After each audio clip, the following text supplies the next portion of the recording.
Hello dear students.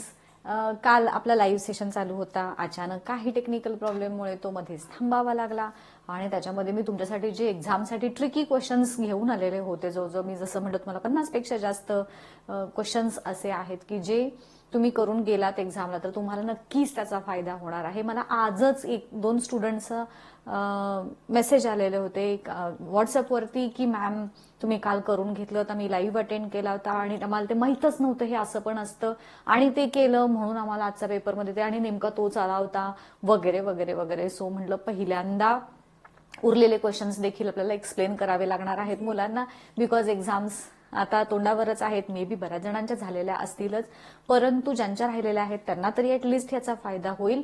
So बऱ्याचशे प्रश्न, almost एक 10-12 प्रश्न आपले कालच्या सेशनमध्ये झालेले होते, आता जे आपण घेणार आहोत त्यातले, आणि त्याची एक्सप्लेनेशन्स वगैरे मी काल तुम्हाला ऑलरेडी दिलेले होते. प्रश्न फक्त बघून घ्या. ज्यांनी कालचा लाईव्ह अटेंड केलेला नाही आहे स्पेशली त्या मुलांनी हे क्वेश्चन्स एकदा बघून घ्या. आपण काल हा एक प्रश्न सोडवलेला होता. जर तुम्हाला येतंय असं वाटलं तर चला पुढे चला, काहीच प्रॉब्लेम नाही. परंतु काल झालेल्यापैकी कोणत्या एखाद्या प्रश्नाचं उत्तर कसं सॉल्व्ह करायचं तुम्हाला माहित नसेल तर मात्र कालचा लाईव्ह सेशन तुम्हाला बघावा लागेल. तर हे पुन्हा सांगण्यात मी आजचा वेळ घालवत नाही, बिकॉज काल ऑलरेडी बऱ्याच स्टुडंट्सनी हे बघितलेलं आहे. हा एक आपण प्रश्न सोडवला, कसा सॉल्व्ह करायचा ते मी तुम्हाला काल एक्सप्लेन केलेलं होतं, फॉर्म्युलाच्या साह्यानं कसं हे सोडवायचं असतं ते. त्यानंतर आपण त्याच्यासारखाच हा एक वेगळा प्रश्न सोडवला. त्यानंतर हा एक झाला होता आपला व्हॅल्यू ऑफ जीज मॅक्झिमम किती असते ते झालेलं होतं. जी ची व्हॅल्यू ऑन द अर्थ 0 कुठं असतं, हा एक ट्रिकी क्वेश्चन सगळ्यांचा चुकलेला होता कालच्या लाईव्ह मध्ये ह्याचं उत्तर. त्यानंतर मास जे असतं ते कॉन्स्टंट असतं, हे झालेलं होतं. बॉडी ऑफ मास हेही बऱ्याच जणांचं चुकलेलं होतं, हा ट्रिकी क्वेश्चन आहे. सो हे कसं सॉल्व्ह केलं ते एकदा बघून घ्या कालच्या. जर तुम्हाला येत नसेल तर अर्थातच हाही प्रश्न आपला काल सोडवून झालेला होता. हा झालेला होता, हाही झालेला होता. लिक्विड स्टेटमध्ये कोण असतं हा झालेला होता. हाही बऱ्याच जणांचं, ऑलमोस्ट सगळ्यांचं उत्तर ह्याचं चुकलेलं होतं. सो तुम्हाला पण ह्याचं उत्तर करेक्ट काय बघायचं असेल कालचा लाईव्ह व्यवस्थित चेक करून घ्या. हा बघून हा झालेला होता ट्रू ऑर फॉल्स वाले वगैरे. इलेक्ट्रोपॉझिटिव्ह इलेक्ट्रोनिगेटिव्ह म्हणजे काय हेही मी काल एक्सप्लेन केलेलं आहे. सो तुमचे त्या कन्सेप्ट जर क्लिअर नसतील की नक्की इलेक्ट्रोपॉझिटिव्ह कोणाला म्हणायचं, नक्की इलेक्ट्रोनिगेटिव्ह कोणाला म्हणायचं, तर ते एकदा बघून घ्या. ह्याच्याबद्दलची फॅक्ट मी तुम्हाला कालच्या व्हिडिओमध्ये सांगितलेली होती. त्यानंतर 7 इलेक्ट्रॉन्स ज्यांच्या आउटर शेलमध्ये आहेत असे इलेमेंट्स कोणते ते कसे शोधायचे ते तुम्हाला सांगितलं होतं. आणि इथे येऊन आपला कालचा लाईव्ह जो आहे तो बंद पडलेला होता. सो तिथून आपण सुरुवात करूयात. XYZ हे 3 इलेमेंट्स आहेत. डोबेरानर ट्रायड ऑलरेडी आहे असं त्यांनी सांगितलेलं आहे. म्हणजेच आता डोबेरानरच्या ट्रायडमधचं वैशिष्ट्य काय असतं की पहिल्या आणि तिसऱ्या इलेमेंटचा ॲटॉमिक मास X आणि Z चे ॲटॉमिक मासेसची जी काही ऍव्हरेज येईल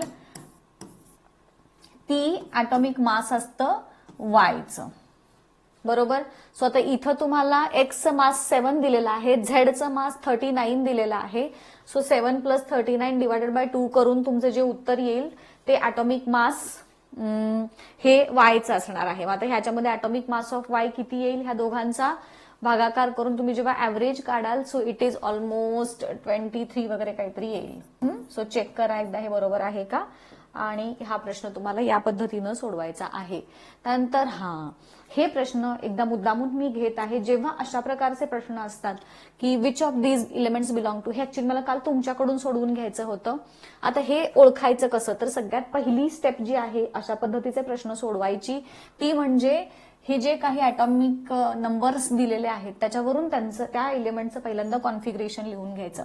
हायड्रोजन आहे त्याचं कॉन्फिगरेशन 1 झालं, नायट्रोजनचं 2,5 झालं, कॅल्शियमचं 2,8,8,2 झालं, सल्फरचं 2,8,6 झालं, बेरिलियमचं 2,2 झालं आणि आर्गॉनचं 2,8,8 झालं. ठीक आहे. आता ह्याच्यावरून आपल्याला काय शोधायचं आहे, which element belong to the second group. आता सगळ्यात आधी हे तुमच्या डोक्यात क्लिअर करून घ्या, जे इलेमेंट सेम ग्रुपमध्ये असतात त्यांच्यामध्ये same number of valence electrons असतात. सो सेम ग्रुप मधले कसे ओळखायचे, सेम व्हॅलन्स इलेक्ट्रॉन्स ज्यांच्यामध्ये आहेत ते एलिमेंट सेम ग्रुपमध्ये. सो चेक करा कोणामध्ये सेम व्हॅलन्स इलेक्ट्रॉन्स आहेत. बेरिलियम आणि कॅल्शियम ह्या दोघांच्या मध्ये number of valence electron same दिसत आहेत. So these elements belong to same group. समजा इथं ग्रुप न विचारता पिरियड असं विचारलं असतं तर कसं शोधायचं, तर जे एलिमेंट सेम पिरियड मध्ये असतात त्यांच्यामध्ये number of period number is equal to shell number. So जेवढा नंबर ऑफ शेल्स त्याच्यात आहेत तेवढे तो त्याचा पिरियड नंबर आहे थोडक्यात. म्हणजे आता ह्याच्यामध्ये 2 शेल्स आहेत सो हे एलिमेंट सेकंड पिरियड मध्ये आहे. याच्यामध्ये 4 शेल्स दिसत आहेत सो हे एलिमेंट चौथ्या पिरियड मध्ये आहे. हे एलिमेंट मध्ये 3 शेल्स दिसत आहेत तिसऱ्या पिरियड मध्ये आहे, दुसऱ्या आणि तिसऱ्या, आणि हे पहिल्या असं. So shell number is equal to period number. मग आता सेम पिरियड मध्ये कोण आहेत असं जर तुम्हाला इथं प्रश्न विचारला असता तर तुम्ही काय सांगितलं असतं, ह्याच्यामध्ये अर्गॉन आणि सल्फर, बिकॉज ह्या दोघांच्या मध्ये काय आहेत 3 शेल्स आहेत. ऑल्सो नायट्रोजन आणि बेरिलियम हे देखील सेम पिरियडमध्ये येतात. 2 नंबर ऑफ शेल्स त्यांच्यामध्ये आहेत. सो सेम ग्रुप मधले कसे ओळखायचे, सेम पिरियड मधले कसे ओळखायचे हे सांगितलं. आता ह्याच्याच बरोबरीनं तुम्हाला मोस्ट इलेक्ट्रो पॉझिटिव्ह आणि मोस्ट इलेक्ट्रो निगेटिव्ह असं देखील विचारलं जातं. आता बघा ज्यांच्यामध्ये नंबर ऑफ शेल्स सेम असतात, पुन्हा एकदा इथं कॉन्फिगरेशन मला लिहावं लागेल. हायड्रोजन मध्ये 1, कारण ते सगळं खूप गोंधळ झाला असता, 2, 5. त्यानंतर कॅल्शियमचं 2, 8, 8, 2. सल्फरचं 16 आहे म्हटल्यावर 2, 8, 6 एवढंच घेऊ आपण. बेरिलियम घेऊ एखादा फार तर 2, 2. आता ह्यांच्यामधला मोस्ट इलेक्ट्रोपॉझिटिव्ह म्हणजे मी काल काय शिकवलंय, जो इलेक्ट्रॉन इझिली देतो तो इलेक्ट्रोपॉझिटिव्ह. अगेन जेव्हा सेम शेल्स असतात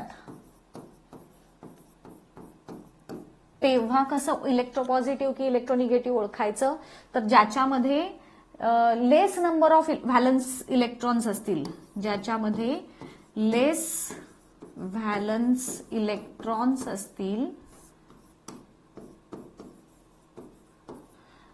तो मोठा, मोठा आपण इलेक्ट्रोपॉझिटिव्ह आणि इलेक्ट्रोनिगेटिव्ह बघतोय ना. सो तो मोठा पण आहेच आहे, तो पण मी इथे लिहून ठेवते. आणि इलेक्ट्रोपॉझिटिव्ह ज्याच्यामध्ये लेस, आता लहान मोठा पण ओळखायला विचारतात तुम्हाला, तर ऑब्व्हियसली ज्यांच्यामध्ये 2 वेगवेगळ्या शेल्स आहेत त्याच्यामध्ये जेवढे नंबर ऑफ शेल्स जास्त तो ॲटम मोठा. सो इथं हायड्रोजनपेक्षा नायट्रोजन मोठा, नायट्रोजनपेक्षा कॅल्शियम मोठा, बिकॉज इथे नंबर ऑफ शेल्स वाढत गेलेत.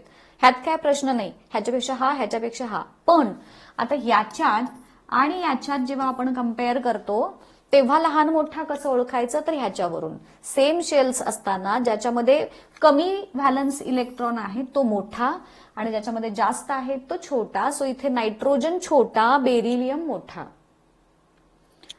सो सेम शेल्स असताना. आणि मग ह्यातला मोस्ट इलेक्ट्रोपॉझिटिव्ह कोण, तर जो लहान याच्यामध्ये जो मोठा आहे तो इलेक्ट्रोपॉझिटिव्ह. सो ह्याच्यामधला लक्षात आलं कसं ओळखायचं इलेक्ट्रोपॉझिटिव्ह इलेक्ट्रोनिगेटिव्ह. आणि वेगवेगळ्या शेल्स जेव्हा असतात तेव्हा अर्थातच म्हणजे ह्या दोघांच्यात जर तुलना केली तर हा इलेक्ट्रोपॉझिटिव्ह, नंबर ऑफ शेल्स ह्याच्यामध्ये जास्त आहेत म्हणून. असं समजलं. या पद्धतीनं लक्षात ठेवा, ते लिहून ठेवा, लिटरली लिहून ठेवा. मराठीत आत्ता मी जसं लिहिलं होतं तसं. कन्फ्युजन होतं, हमखास कन्फ्युजन होतं तुमचं ह्याच्यामध्ये, आणि आपल्याला तिथं कन्फ्युजन अवॉइड करायचंय. सेम शेल्स डिफरंट, हे लक्षात आलं नसेल तर मला कमेंट करून सांगा. पुढच्या एखाद्या व्हिडिओमध्ये पण मी सांगेन, एखाद्या अशा पद्धतीचं एक्झाम्पल घेईन. आता मला तुम्ही ह्याचं सोडून हे जसं केलं याचं मला तुम्ही उत्तर सांगायचं, इलेक्ट्रोपॉझिटिव्ह, आणि कसं ते दाखवायचं मला तुम्ही सांगायचं. इलेक्ट्रोपॉझिटिव्ह कसा ओळखायचा, कॉन्फिगरेशन लिहायचं. ज्याच्यामध्ये नंबर ऑफ शेल जास्त असतील तो ॲटम इलेक्ट्रोपॉझिटिव्ह. सगळ्यांच्या मध्ये सेम असतील तर ज्याच्यामध्ये व्हॅलन्स इलेक्ट्रॉन कमी तो इलेक्ट्रोपॉझिटिव्ह. क्लिअर एकदम. हे 2 झाले. आता पुढचं, because of the formation of which of the following lime water turns milky Wien carbon dioxide is pass through it. जेव्हा लाईम वॉटर मधून आपण कार्बन डायऑक्साइड पास करतो, ऑलरेडी गॅस कोणता पास करतो ते लिहिते, मग ते कार्बन डायऑक्साइड गॅस पास केल्यानंतर ह्याच्यातून काय फॉर्म होतं असा प्रश्न विचारलेला आहे. सो ह्याच्यामध्ये कॅल्शियम कार्बोनेट फॉर्म होतं, हे त्याचं करेक्ट उत्तर आहे, कॅल्शियम कार्बोनेट. त्यानंतर नेक्स्ट आहे which of the following is formed when sodium hydroxide react with hydrochloric acid. हा आहे बेस, हा आहे acid. So when acid reacts with a base they give salt and water. So इथे NaCl that is कुठे गेलं आता इथं NaCl नाही आहे. कॅल्शियम कार्बोनेट, कॅल्शियम नाही सॉरी, हे पुढं आलं माझं. हा, इथे NaCl तयार होणार.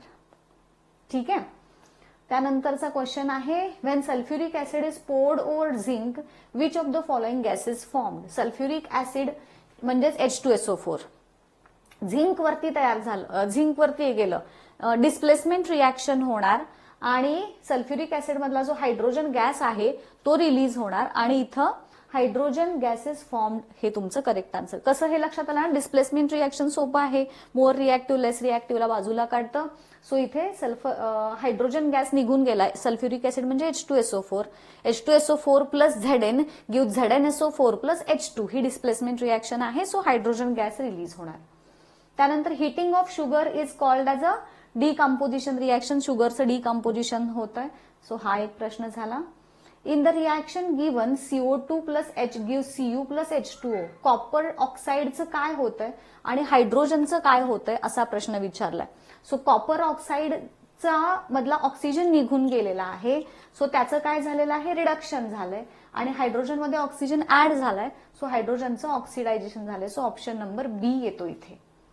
Which among the following is a double displacement reaction. बघितल्या लगेच ओळखायचं, जिथे प्रेसिपिटेट तयार होतो तो डबल डिस्प्लेसमेंट रिॲक्शन. आणि आता माझा एक मिनिट याच्यामध्ये मला पुढचा प्रश्न तुम्हाला असा विचारायचा आहे की हा जो बेरियम सल्फेटचा प्रेसिपिटेट तयार झालेला आहे त्याचा रंग काय असतो. प्रत्येक आपल्या इथे जे डबल डिस्प्लेसमेंट रिॲक्शन एक 3-4च आहेत आणि प्रत्येक रिॲक्शन मधला जो प्रेसिपिटेटचा रंग जो आहे तो तुम्हाला विचारला जातो. सो इथे बेरियम सल्फेटचा जो प्रेसिपिटेटचा रंग आहे तो व्हाईट कलरचा आहे, पांढरा. त्यानंतर if the potential difference across the wire is 2 volt and the current through is wire is 1 ampere then the electric power is किती वॅट असेल. सो पॉवरचं फॉर्म्युला काय आहे हे मला तुम्ही कमेंट करून सांगायचं ह्याचं उत्तर.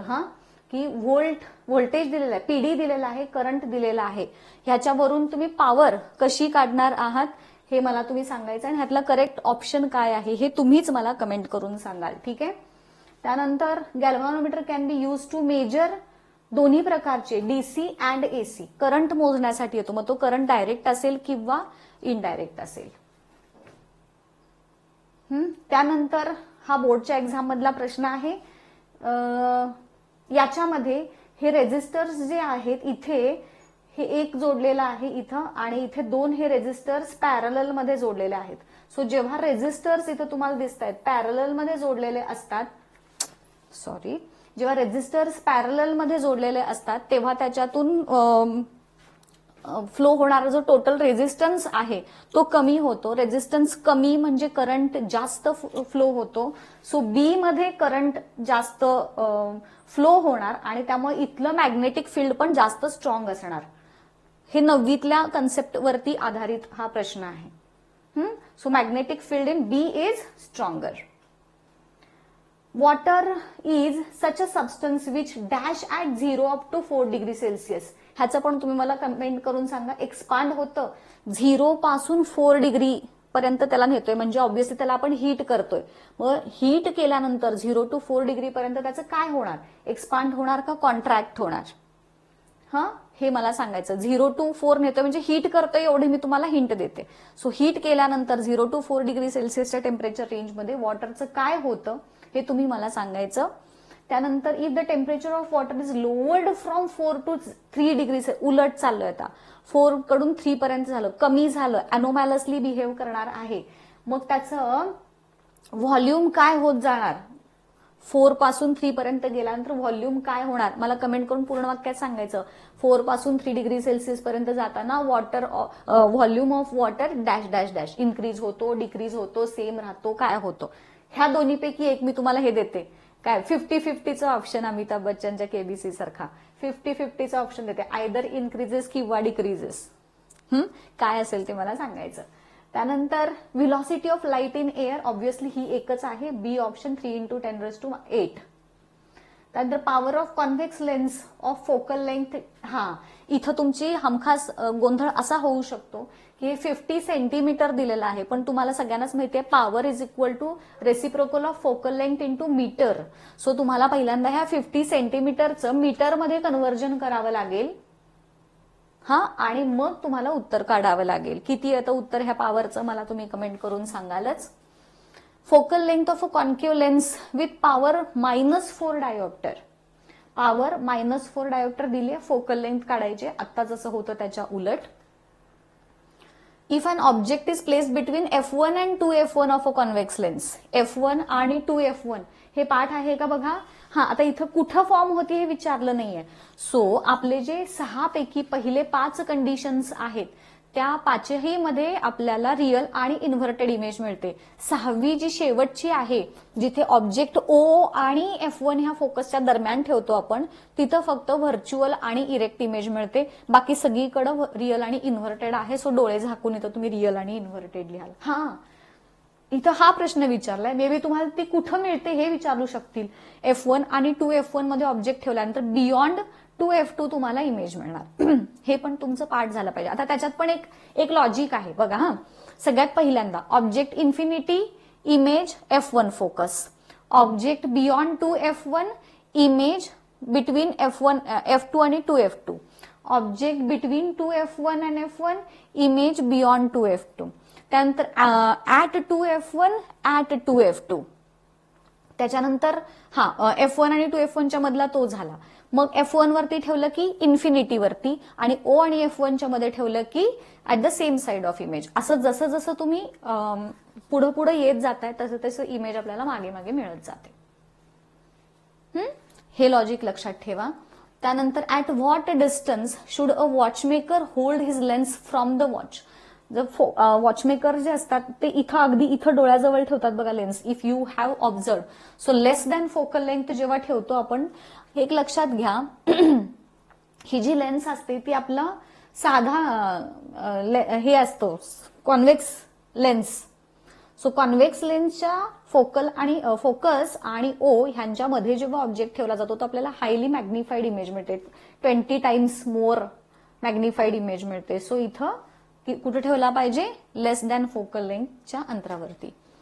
त्यानंतर हा, आता ह्याच्यामध्ये तुम्हाला ऑड वन आउट शोधायचं आहे. मला रिझन विथ रिझन तुम्ही सांगायचं. हा, इथे व्हॅस डिफरन्स, प्रोस्टेट ग्लँड, इपिडिडॅमिस आणि व्हॅस इफरन्स यांच्यापैकी ऑड वन आउट कोण आहे. व्हॅस इफरन्स, प्रोस्टेट ग्लँड. एक सांगते, हिंट देते तुम्हाला ह्याच्याशी रिलेटेड.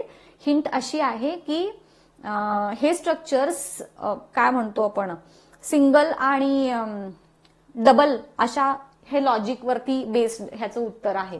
व्हॅस डिफरन्स, त्यानंतर व्हॅस इफरन्स, इपिडिडॅमिस आणि प्रोस्टेट ग्लँड यांच्यापैकी ऑड वन आउट जे आहे ते सिंगल आणि डबल ह्या बेसिसवरती, म्हणजे पेअर्ड स्ट्रक्चर आणि अनपेअर्ड स्ट्रक्चर जसं आपण शिकलो ना, तर ते ह्याचा क्रायटेरिया आहे. एवढंच सांगते, उत्तर मला तुम्ही सांगायचं. त्यानंतर prostate Gland, Bartholin Gland, Cowper Gland आणि सेमिनल व्हेसिकल. आता ह्याच्यामधलं मी हिंट नाही देत, हे तुम्ही शोधून काढा, सोपं आहे. त्यानंतर name the following connecting link between reptile and mammals. Obviously duckbill platypus आहे. ह्याचं पण उत्तर सांगू का. याच्यामधले हे जे ह्याच्या आधीचं जे होतं हे प्रोस्टेट ग्लँड, त्यानंतर काउपर ग्लँड आणि सेमिनल व्हेसिकल हे मेल रिप्रोडक्टिव्ह सिस्टमचा पार्ट येतो, वेअरएज बार्थोलिन ग्लँड हे फिमेल रिप्रोडक्टिव्ह सिस्टमचा पार्ट येतो. हे लक्षात ठेवा. त्याच्यानंतरचा हे तर डकबिल प्लॅटिपस झालं. सो असंच ह्याचं विचारतील, लंगफिशचं विचारतील, पेरिपॅटस विचारतील. सो कनेक्टिंग लिंक वाला पार्ट तुम्ही बघून ठेवा. हॉर्मोन सिक्रेटेड बाय ओव्हरी, ओव्हरीकडून सिक्रेट होणारा हार्मोन इस्ट्रोजन. त्यानंतर electric power station based on thermal energy. आता ह्या थर्मल एनर्जीवरती बेस्ड पॉवर स्टेशन जे आहे ते आय थिंक विंध्यनगरचं येत आहे, त्यामुळे हे पॉवर स्टेशनचा प्रश्न पण एकदा बघून घ्या. त्यानंतर nuclear power plant in India, Mundra, Tamnar, Tarapur का चंद्रपूर. याच्यामध्ये तारापूर न्यूक्लिअर पॉवर प्लांट, हो तारापूरवाला आला. त्यानंतर type of power generation station at Chandrapur. चंद्रपूरमध्ये थर्मल आहे का न्यूक्लिअर आहे का नॅचरल गॅसवाला आहे की नन ऑफ दिस. सो ह्याच्यामधले तारापूर हे थर्मल एनर्जीशी रिलेटेड आहे. त्यानंतर FSH development of oocyte luteinising hormone ovulation.